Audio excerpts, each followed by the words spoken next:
Is-suq tal-bdiewa f'Taqali aktar ma jgħaddi żmien aktar qed inaqqas mill-popolarità tiegħu minħabba regoli li mhux jinbidlu u li ħtija tagħhom qed ibadu l-bdiewa u r-raħala. Net News informat li kulħadd jista' jbieħ biss prodotti li għandu permess ibih, prodotti li wħud minnhom mhux jinstabu f'dan l-istess suq. Dan qed iwassal biex konsumatur li jmur jixtri minn dan is-suq jispiċċa ma jkunx jista' jagħmel xirja kompluta u għalhekk qed idur għal alternattivi oħra bħal supermarkets fejn ikun jista' jinqeda b'kollox. Meta tkellimna mal-bdiewa ġejna informati li meta saħansitra ppruvaw jixtru prodotti huma bħal bajt ta' tiġiġ biex ibijaw lill-konsumatur ġew imwaqqfa milli jagħmlu dan minħabba nuqqas ta' permessi.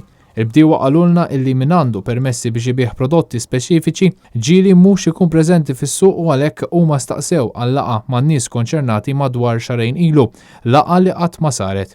Tkellimna mal-kelliem tal-Oppożizzjoni għas-Self-Employed negozji żgħar kooperattivi Bidja u Sajd Edwin Vassallo li qalilna li jekk hemm regolamenti li mhumiex jgħinu lill-bdiewa u lill-konsumatur għandhom jiġu nbidla mill-aktar fis possibbli biex l-impjieg f'dan is-settur ma jmurx minn taħt. Is-suq tal-bdiewa fuq bosta ġranet qed ikollu nuqqas ta' bejja ta' fjuri, bajt ta' tiġiġ u anke stands tal-ikel kif nafuh li kien ikollu meta kien infetaħ oriġinarjament.